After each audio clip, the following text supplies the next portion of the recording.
चीज और आप लोगों को समझना होगा और आपके माध्यम से कैंडिडेट को भी समझना होगा, हम लोगों के यहाँ वेटिंग लिस्ट का कोई प्रोविजन नहीं है। राज्य सरकार में वेटिंग लिस्ट का कोई प्रावधान नहीं है। कौन सा मामला वेटिंग लिस्ट के लिए बनता है और कौन सा मामला सप्लीमेंट्री रिजल्ट में बनता है, इसके अंतर को समझना बहुत जरूरी है। इसके अंतर को समझना जरूरी है। जिसका हम लोगों ने रिजल्ट दिया, उस रिजल्ट के प्रोसेस में, क्योंकि डिपार्टमेंट भी उसको देखता है, और ये सिर्फ टीआरई की बात नहीं है, किसी भी परीक्षा में डिपार्टमेंट भी देखता है उसको, डॉक्यूमेंट वगैरह सब देखता है कि ये पुलिस वेरिफिकेशन देखता है वगैरह वगैरह।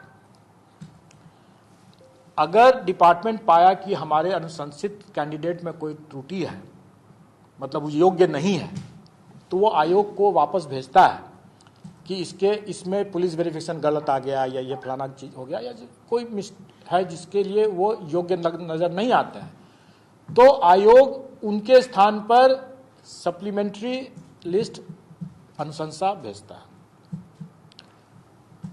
तो जिनको अभी वैसे कैंडिडेट जिनको अभी कोई ऑफर लेटर नहीं मिला,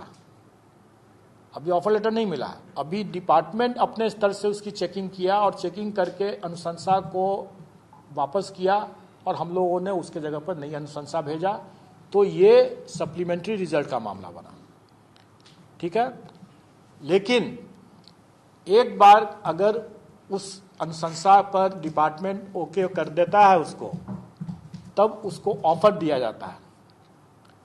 और एक बार जब ऑफर हो गया तो अब उसका विवेक है, अभ्यर्थी का, जो सिलेक्टेड कैंडिडेट का है, कि वो ज्वाइन करे ना करे। अब अगर वो ज्वाइन नहीं करता है तो वो वेटिंग लिस्ट में जाएगा, और वेटिंग लिस्ट का चूंकि प्रावधान नहीं है, इसलिए वो वैकेंसी कैरी फॉरवर्ड होगा। समझ रहे हैं? कोई ज्वाइन करके छोड़ दिया, वो भी कैरी फॉरवर्ड होगा। ऑफर मिल गया, ज्वाइन करे चाहे ना करे। कई बार होता है कि कैंडिडेट बोलता है कि हमको रिलीव नहीं हो पा रहे हैं, अपने पहले कहीं काम कर रहे हैं, हमको 1 महीना 2 महीना 3 महीना 4 महीना 6 महीना लगेगा, बीमार है, ये कई तरह के कारण करते हैं। हर कोई तो एक नाव पर नहीं 2-3 नाव पर पैर रखता है, यहाँ भी नौकरी लेता है, वहाँ भी नौकरी लेता है, उसको यहाँ भी ज्वाइन करता है, वहाँ भी ज्वाइन करने की कोशिश करता है, देखता है, हर जगह लटका के रखता है। स्टूडेंट लाइफ में हम लोगों ने भी वो किया था। करते हैं लोग अपने अपने अपने बेस्ट प्रोस्पेक्ट्स के लिए, ऐसा करते हैं लोग, तो वो अपने होल्ड करता है। जब तक वो अपना रिलीज नहीं करेगा तब तक वो वैकेंसी दूसरे को नहीं जा सकता। और इसलिए गवर्नमेंट ने, चूंकि इसमें काफ़ी टाइम लग जाता है, इसलिए गवर्नमेंट कभी भी वेटिंग, इसलिए यहाँ पर गवर्नमेंट वेटिंग लिस्ट की बात नहीं करती है। और चूंकि वेटिंग लिस्ट नहीं है, इसलिए अगर कोई कैंडिडेट अगर ऑफर मिल गया, या ज्वाइन करने के बाद छोड़ दिया, या ज्वाइन करने के पहले ही मतलब ज्वाइन ही नहीं किया, ऑफर मिल गया, वैकेंसी यूटिलाइज्ड हो गया, और अब अगर वो नहीं ज्वाइन करता है, छोड़ देता है, ज्वाइन करने के बाद सारे के सारे कैरी फॉरवर्ड होंगे। लेकिन अगर उसको ऑफर ही नहीं मिला है, क्योंकि डाउट है डॉक्यूमेंट वेरिफिकेशन में, पुलिस वेरिफिकेशन में वगैरह वगैरह में, और वो वैकेंसी अगर हमको वापस, जैसे इस बार मल्टीपल रिजल्ट्स की वैकेंसी हमको वापस हुआ, तो वो सप्लीमेंट्री रिजल्ट में आए। इसलिए हम लोग शुरू से कह रहे हैं कि हम सप्लीमेंट्री रिजल्ट देंगे। हम कभी भी नहीं बोल रहे हैं कि हम वेटिंग लिस्ट का रिजल्ट देंगे, क्योंकि वेटिंग लिस्ट का रिजल्ट का प्रावधान नहीं है। और ये तो लोगों की मांग करना है कि नियोजित को आउट करके नौकरी दीजिए, ये तो इसके लिए तो चर्चा ही करना बेकार है। ये तो गैर संवैधानिक है, असंवैधानिक है, गैर कानूनी हो जाएगा।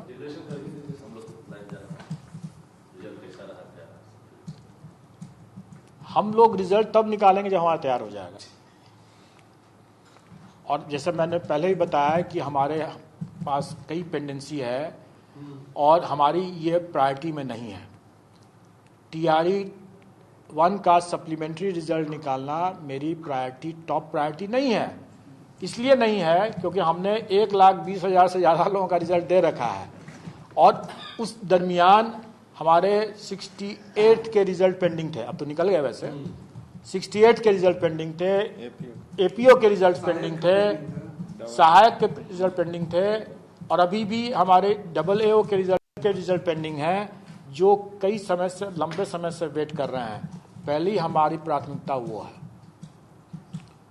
और हमारा TRE 1 का सप्लीमेंट्री रिजल्ट तभी निकलेगा जब हम तैयार हो जाएंगे उसके लिए।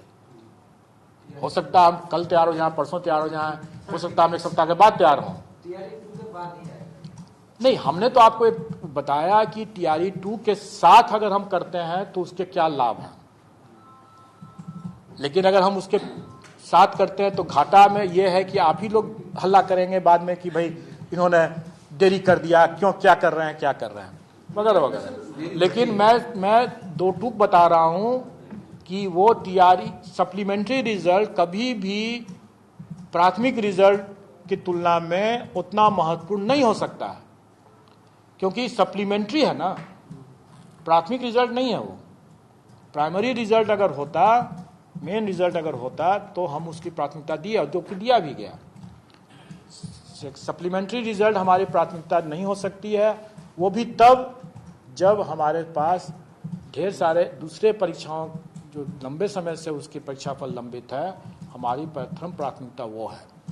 अब ये दूसरी बात है कि हम उसमें से देखेंगे, और हमारी जब तैयारी हो जाएगी, वो तैयारी सप्लीमेंट्री रिजल्ट का अगर हो जाता है तो, अगर तैयारी हो जाएगा तो हम कल निकाल देंगे, अगर तैयारी नहीं होता है तो हम 1 सप्ताह के बाद भी निकालेंगे, लेकिन हम कोई कमिटमेंट नहीं करेंगे उसमें। सर AIOS के जो है DLED वाले, उनको तो सर मौका नहीं मिलेगा। देखिए, उसमें माननीय सर्वोच्च न्यायालय का जो आदेश है, और एक्चुअली NCT का जो गाइडलाइंस भी था, उस गाइडलाइन से NCT विचलित हो गया, अपने ही गाइडलाइन से विचलित हो गया। ठीक है, न्यायाधीश के आलोक में ही विचलित हुआ, जिस पर कि माननीय सर्वोच्च न्यायालय ने आश्चर्य भी व्यक्त किया।